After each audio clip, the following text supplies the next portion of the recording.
आज संध्या 5 घटिका समय राजगांगपुर पौरपालिका अंतर्गत लिप्लोईठारे नीलचक्र शाखा सभापति शशिरेखा सामल अध्यक्षत स्वतंत्र उत्कल प्रदेश गठन महानायक उत्कल गौरव मधुसूदन दासଙ୍କ जन्म जयंती अवसर में तांकर फोटोचित्र में पुष्पांजलि प्रदान करा जाई भक्तिपूर्ण श्रद्धांजलि दिया जाइथिला।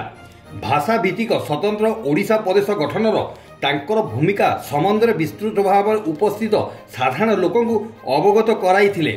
उक्त कार्यक्रम में नीलचक्र साधारण संपादक जयकृष्ण जेना बहु नीलचक्र सदस्य तथा ओडिया प्रेमी उपस्थित थिले। साधारण संपादक नीलचक्र राजगांगपुर शाखा आज सारा ओडिशा रे स्वाभिमान प्रतीक उत्कल गौरव मधुसूदन दास जयंती महासमारोह पालित होउछि।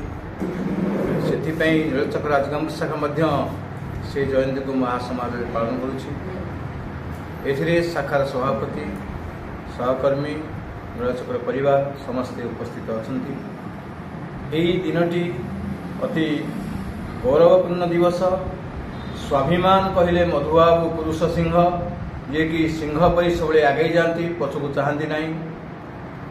ओडिशा को स्वतंत्र गठन करिवारे तांकर भूमिका अतुलनीय।